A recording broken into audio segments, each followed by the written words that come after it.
Hello students, how are you all? આપણે તમારા text બુકનું બહુ મહત્વનું ચેપ્ટર શરૂ કર્યું હતું. એ છે 6th યુનિટ અને એની પહેલી રીડ તમે જાણો છો એ રીતે એ હેલન કેલરની કલમે લખાયેલી આ સરસ મજાનો રીડ છે, જેનું ટાઇટલ છે સ્ટ્રાઇક અગેન્સ્ટ વોર, યુદ્ધની સામે પ્રહાર અથવા તો પડકાર. તો ગયા પીરિયડની અંદર આપણે અહીંયા સુધી કરેલું કે વર્કર્સને એક રૂપાળા પાંજરામાં પૂરી દેવામાં આવે છે. નામ કેવું સરસ આપવામાં આવે છે કે તમે તો દેશના સિપાહીઓ છો, આ દેશની તમે જરૂર છે. તો હેલન કેલર એક વેધક સવાલ પૂછે છે કે શું આ વર્કર્સ છે એ આ ટ્રેપની અંદર આવી જશે? જો મારું કર્સર હું જ્યાં સમજાવું છું ત્યાં આવે છે. આ પેરેગ્રાફ આપણે કરી લીધો છે, છતાંય તમને ફરીથી હું એક્સપ્લેન કરું છું. તો મને બીક છે. હેલન કેલર એમ કહે છે કે વર્કર્સ છે, કામદારો છે, મજૂરો છે, એ આ લોકોની આવી સરસ મજાની ઓરેટરી વાક ચાતુર્યમાં માટે સસેપ્ટિબલ એટલે સંવેદનશીલ.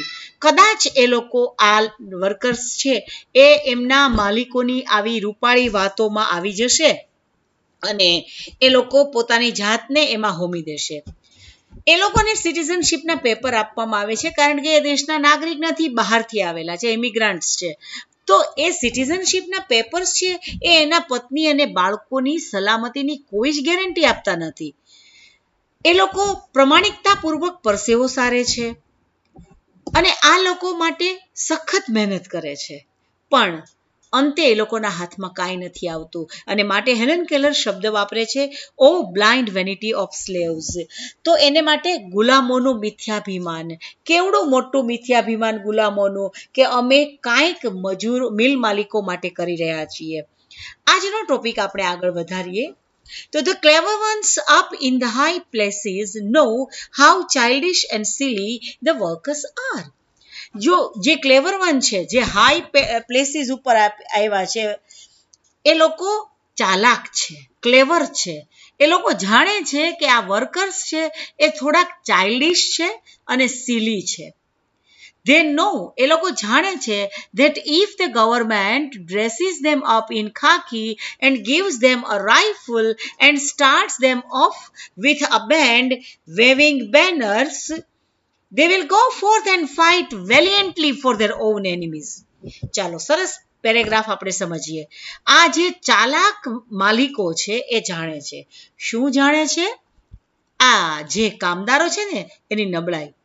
They know that if the government dresses them up in khaki, જો સરકાર આ બધા જ કામદારોને ખાખી યુનિફોર્મ આપે, gives them a rifle, એને એક રાઇફલ આપે, starts them off with a band, અને બેન્ડની સુરાવલીઓ સાથે એને આગળ ધપવાનું કે, waving banners, થોડાક બેનર્સ એની સાથે વેવ કરવામાં આવે, they will go forth and fight valiantly for their own enemies.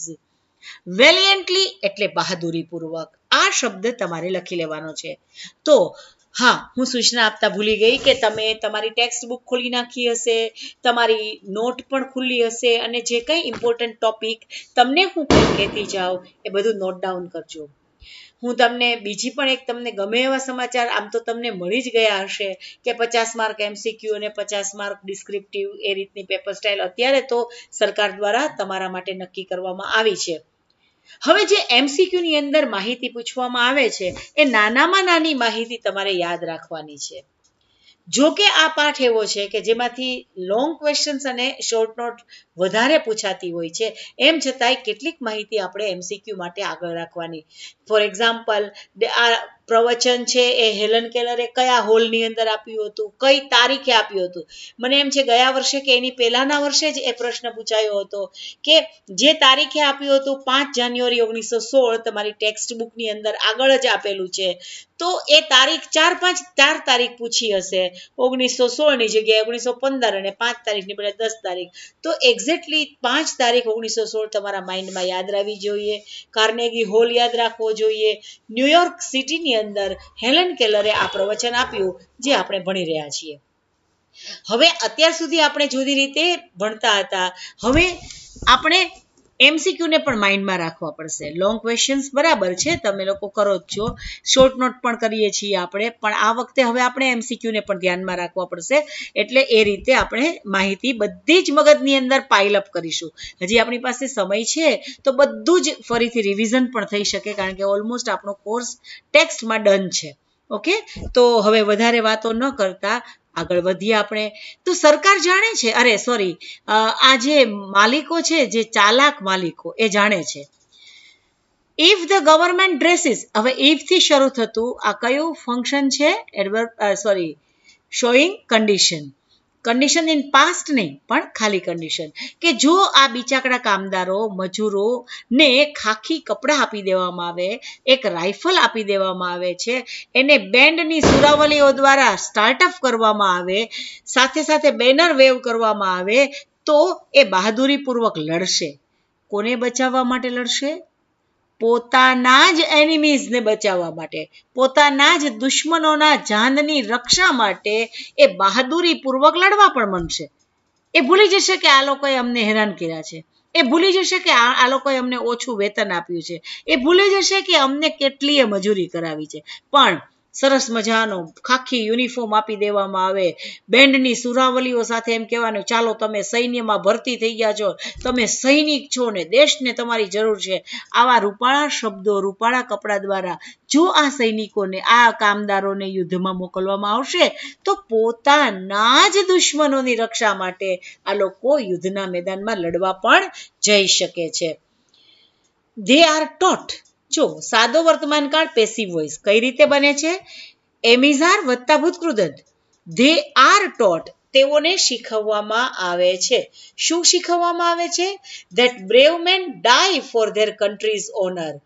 જો આ તમારે MCQ માટે બહુ અગત્યની માહિતી છે. આ કામદારોને, વર્કર્સને શીખવવામાં આવે છે કે બહાદુર માણસો મૃત્યુ પામે છે. કોના માટે મૃત્યુ પામે છે? For their country's honour. પોતાના રાષ્ટ્રના સન્માન માટે બહાદુર માણસો મૃત્યુ પામે છે. Want a price to pay for a vague idea. વેગ એટલે ક્ષુલ્લક, જેનો કોઈ તથ્ય નથી, જેને કોઈ પુરાવો નથી, જેને કોઈ પાયો નથી, પાયા વિહોણા આ વિચાર માટે કેવી કિંમત આ કામદારો ચૂકવે છે? To pay a price A phrase છે, લખી લેજો તમારી નોટમાં, જેનો અર્થ થાય છે કિંમત ચૂકવવી. એક સાવ ક્ષુલ્લક વિચાર માટે કેવડી મોટી કિંમત આ લોકો ચૂકવે છે. What a price to pay for a vague idea, the lives of millions of young men. પહેલા તો લાખો લોકોનું જીવન હોમાઈ જાય છે. અધર મિલિયન્સ ક્રિપલ્ડ. ક્રિપલ્ડ એટલે અપંગ થઈ જવું, લખી લેજો, અગત્યનો સ્પેલિંગ છે. લાખો લોકો ક્રિપલ્ડ એટલે કે અપંગ થઈ જાય છે. બ્લાઇન્ડેડ અને બ્લાઇન્ડ થઈ જાય છે. Existence made horrible for still more millions of human being. અને આવા યુદ્ધની અંદર લાખો એવા કેટલાય હ્યુમન બીઈંગ્સ છે જેનું એક્ઝિસ્ટન્સ એટલે કે અસ્તિત્વ, હોરિબલ એટલે કે ભયંકર થઈ જાય છે. The achievement and legacy of generations swept away in a moment. એક જ ક્ષણની અંદર. એચિવમેન્ટ એટલે સિદ્ધિઓ, લખી લેજો, એચિવમેન્ટ એટલે સિદ્ધિઓ, અને લીગસી એટલે પ્રણાલિકાઓ.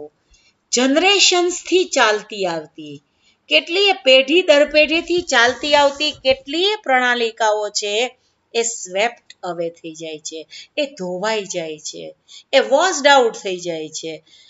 In a moment and nobody better off for all the miseries. અને nobody better of all the miseries. આ જે મિઝરીઝ છે, દુઃખ છે, એમાં કોઈનું બેટર ઓફ એટલે કલ્યાણ, લખી નાખજો. આ મિઝરીઝનું કોઈનું પણ કલ્યાણ થવાનું નથી. કેટલીય મહેનત, લાખો યુવાનો મૃત્યુ પામે છે, લાખો યુવાનો અપંગ થઈ જાય છે, લાખો યુવાનો અંધ થઈ જાય છે. સદીઓની જે સિદ્ધિઓ અને પ્રણાલિકાઓ છે એ એક જ ક્ષણમાં ધોવાઈ જાય છે. એમ છતાં પણ કોઈનું એ કલ્યાણ થતું નથી, કોઈનું પણ બેટર ઓફ એટલે કે ભલું થતું નથી. This terrible sacrifice would be sorry, આ જરા રિપીટ થઈ ગયું છે, એટલે આપણી લાઈન અહીંયાથી શરૂ થશે. This terrible sacrifice would be comprehensible if if the thing you die for and cold country fed, clothed, housed and warmed you, educated and cherished your children. હવે એક બહુ મહત્વની આપણે વાત કરીએ છીએ હેલન કેલર. કોમ્પ્રિહેન્સિબલ એટલે બુદ્ધિગ્રાહ્ય, માનવામાં આવી શકે તેવું, બુદ્ધિ સમજી શકે તેવું, એના માટે કયો શબ્દ છે? કોમ્પ્રિહેન્સેબલ. તો તમે આવડું મોટું બલિદાન આપો છો, લાખો મૃત્યુ પામે છે, અપંગ અંધ બની જાય છે, આવડી મોટો સેક્રિફાઈસ એટલે બલિદાન તમે આપો છો. આ બલિદાન તો જ બુદ્ધિગ્રાહ્ય બને જો, ફરી એકવાર કયું ફંક્શન આવ્યું? કન્ડિશન. ઇફ ધ થિંગ, જો અહીંયા થિંગ શબ્દ આપ્યો છે, વાસ્તવમાં એ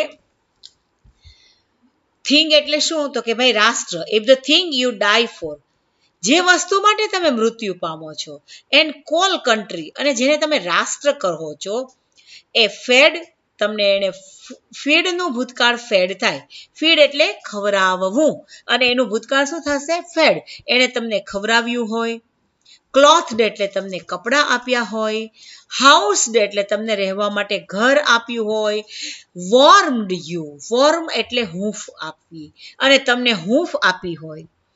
એડ્યુકેટેડ એન્ડ ચેરિસ્ડ યોર ચિલ્ડ્રન, તમારા બાળકોને એણે એજ્યુકેટ કર્યા હોય, અને તમારા બાળકોને એણે ચેરિશ કર્યા હોય. ચેરિશ કરવું એટલે કેળવવું, પ્રોત્સાહિત કરવું. જો આમ એણે કર્યું હોય તો તમારો આ સેક્રિફાઈસ, બલિદાન બુદ્ધિગ્રાહ્ય બને છે. પરીક્ષા માટે અત્યંત અગત્યની માહિતી, અત્યંત important. When this sacrifice would be comprehensible, આ સેક્રિફાઈસ બુદ્ધિગ્રાહ્ય અથવા તો કોમ્પ્રિહેન્સિબલ ક્યારે બનશે? તો એનો જવાબ છે if the thing you die for and call country, જો જેને તમે દેશ કહો છો, જેના માટે તમે મૃત્યુ પામો છો, એણે તમને ફેડ કર્યું હોય. ફીડનું ભૂતકાળ શું થશે? ફેડ. તમને ક્લોથડ કર્યું હોય, તમને કપડાં આપ્યા હોય. હાઉસ્ડ કર્યું હોય, તમને રહેવા માટે ઘર આપ્યું હોય. વોર્મ્ડ, તમને હૂંફ આપી હોય. તમને એડ્યુકેટેડ કર્યા હોય, તમારા બાળકોને ચેરિશ કર્યા હોય, પ્રોત્સાહિત કર્યા હોય, કેળવણી આપી હોય, તો આ બલિદાન બુદ્ધિગ્રાહ્ય છે. I think the workers are the most unselfish of the children of man. Selfish નથી, પણ અનસેલ્ફિશ એટલે વર્કર્સની પ્રશંસા કરે છે હેલન કેલર, કે મને એમ લાગે છે કે આ વર્કર્સ છે એ સૌથી વધુ નિસ્વાર્થ લોકો છે. માણસના જે સંતાનો છે એમાં સૌથી વધુ નિસ્વાર્થમાં નિસ્વાર્થ પ્રજાતિ હોય તો એ છે કામદારો, workers. They toil and live and die for other people's country. ટોઇલ એટલે સખત મહેનત કરવી, મજૂરી કરવી. એ જીવે છે, ફરી એકવાર આ લઈ લઈએ, એ લોકો મહેનત કરે છે. લીવ એટલે જીવે છે. ડાય એટલે મૃત્યુ પામે છે. કોના માટે? ફોર અધર પીપલ્સ કન્ટ્રી, બીજા લોકોના રાષ્ટ્ર માટે આ લોકો જીવે છે અને મૃત્યુ પામે છે. અધર પીપલ્સ કોન્ટિનેન્ટ્સ, કોન્ટિનેન્ટ એટલે ખંડ, જમીનનો ભાગ. બીજા લોકોના જમીનના ભાગ માટે એ મૃત્યુ પામે છે. અધર પીપલ્સ લિબર્ટીઝ, લિબર્ટીઝ એટલે સ્વતંત્રતા. અધર પીપલ્સ લિબર્ટી, બીજા લોકોની લિબર્ટી માટે એ પોતાની જાતને હોમી દે છે. અધર પીપલ્સ હેપીનેસ, બીજા લોકોની ખુશી માટે એ પોતાની જાતને સોંપી દે છે. The workers have no liberties of their own. અને કરુણતા તો એ છે કે આ કામદારોને પોતાની ખુદની કહી શકાય એવી લિબર્ટી છે નહીં. લિબર્ટીઝ એટલે સ્વતંત્રતા. They are not free when they are compelled to work 12 or 10 or 8 hours a day. Compelled to, અર્થ બરાબર લખી નાખજો, એમને ફરજ પાડવામાં આવે છે. શેની ફરજ પાડવામાં આવે છે? To work 12, 10 or 8 hours a day. દિવસના 12 કલાક, 10 કલાક કે 8 કલાક સુધી કામ કરવાની એને કમ્પેલ કરવામાં આવે છે, એટલે ફરજ પાડવામાં આવે છે. ફરીથી શબ્દ જોઈ લેશો. કમ્પેલ્ડ ટુ એટલે કોઈ કાર્ય કરવા માટે એને ફરજ પાડવામાં આવે. તો 8 થી 10 કલાક એને કામે જોતરવામાં આવે છે, કામે લગાડવામાં આવે છે, છતાં એ લોકો સ્વતંત્ર નથી. They are not free when they are ill paid for exhausting toil. Exhausting toil એટલે થકવી નાખે તેવી મજૂરી, જેને આપણે દેશી ભાષામાં કહીએ તો કાળી મજૂરી એ લોકો કરે છે. અને છતાંય એ લોકો ઇલ પેડ છે. ઇલ પેડ એટલે ઓછું વેતન આપવું. આ શબ્દો લખી લેજો. એક્ઝોસ્ટિંગ ટોઇલ એટલે થકવી નાખે તેવી કાળી મજૂરી. ઇલ પેડ એટલે ઓછું વેતન આપવું. એ લોકો ત્યારે પણ ફ્રી નથી જ્યારે એ લોકોને ઓછું વેતન આપવામાં આવે છે અને થાકવી નાખે તેવી મજૂરી કરી હોય, એમ છતાં પણ એને ઓછું વેતન આપે તો પણ they are not free. તેઓ સ્વતંત્ર નથી, તેઓ વિરોધ નોંધાવી શકતા નથી. They are not free when their children must labor in mills and factories or starve. એ લોકોના બાળકો પાસે બે જ વિકલ્પો છે. ક્યાં બે વિકલ્પો છે? કે the children must labor in the mills. એના બાળકોએ પણ મિલમાં કામ કરવું પડે છે, અથવા તો તેને સ્ટાર્વ એટલે ભૂખે મરવું. આ શબ્દ પણ બરાબર યાદ રાખજો. સ્ટાર્વ એટલે ભૂખે મરવું. તેમના બાળકોએ મિલની અંદર મજૂરી કરવી પડે છે, નહીં તો એને ભૂખે મરવું પડે છે. ત્યારે પણ એ લોકો સ્વતંત્ર નથી. And when their women may be driven by poverty to lives of shame.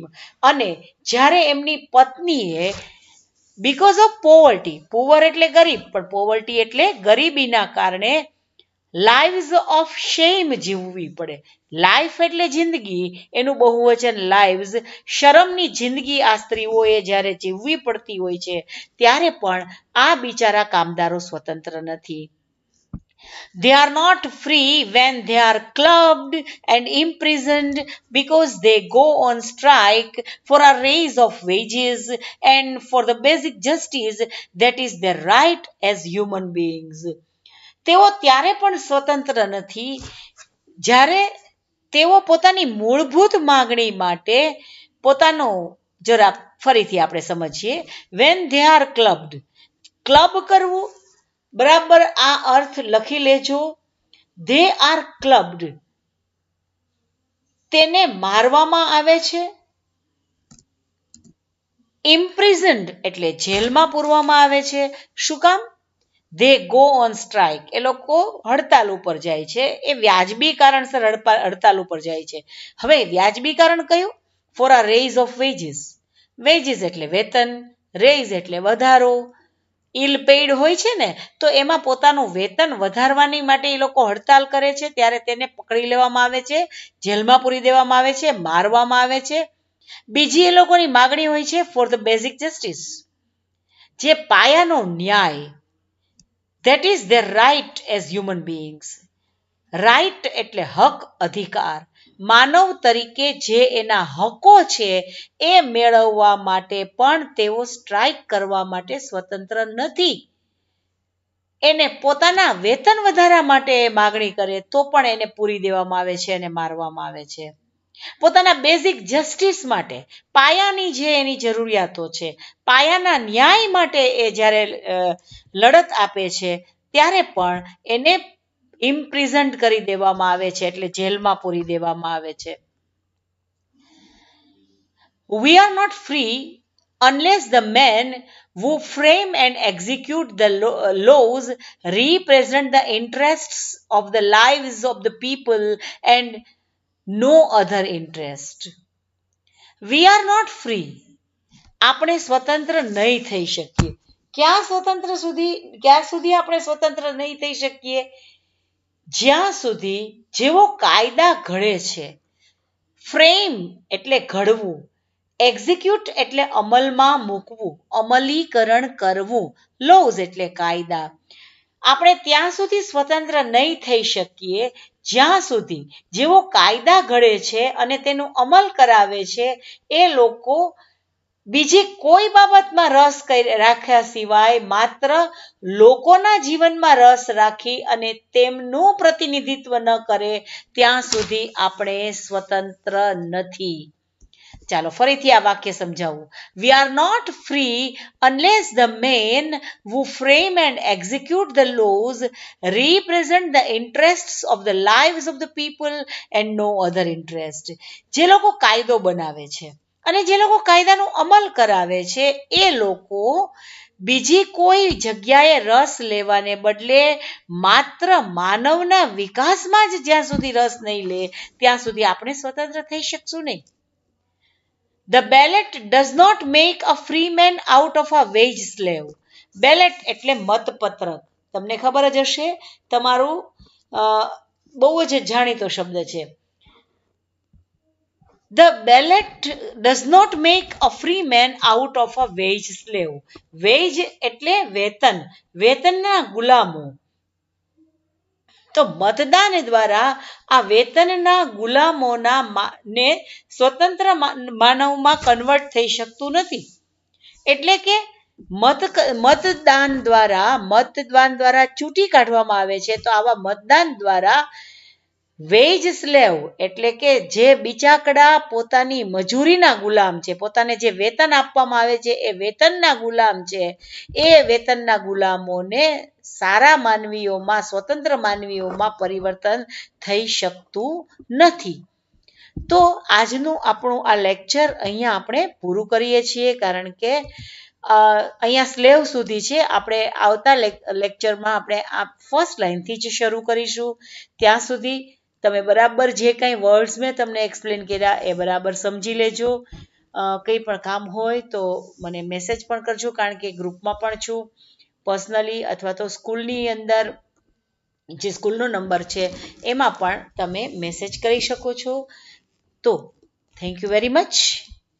Stay home, stay safe, take very good care of yourself, and once again thank you very much friends.